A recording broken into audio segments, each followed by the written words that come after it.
I'm Haley with HealthyFactsInc.com, and today we're going to be making white bean and avocado sandwich. So first of all, we are going to be adding half a can of white beans. You can use whatever beans you want into a bowl of lemon juice. I already squeezed mine. So you're going to want to add about a little over a half into the bowl, so it's like that much.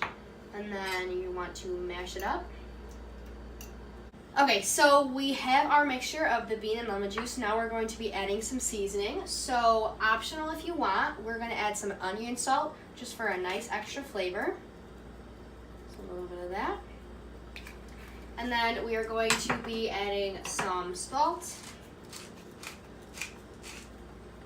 and some pepper. And then some hot sauce for extra flavor. That is optional if you want.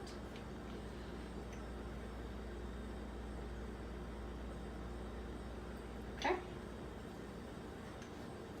And then we are going to mix that up.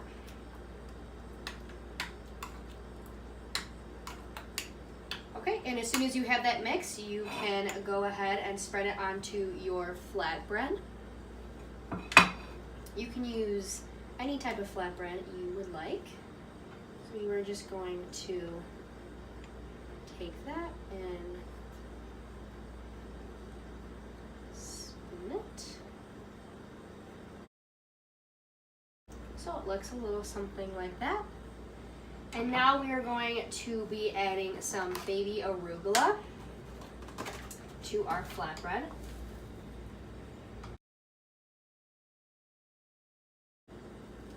Could you use other types of lettuces or greens? Of course, yeah. You can use whatever type of lettuce or green you would like.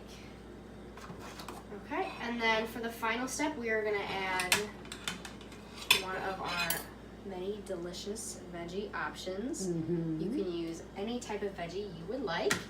And we are going to just put a little bit of salt and some pepper on them, just to give them a little extra flavor.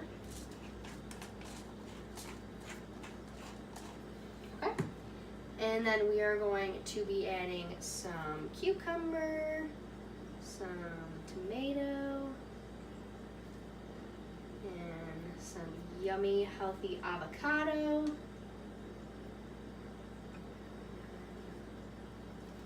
Close it up. And there you have your white bean and avocado sandwich.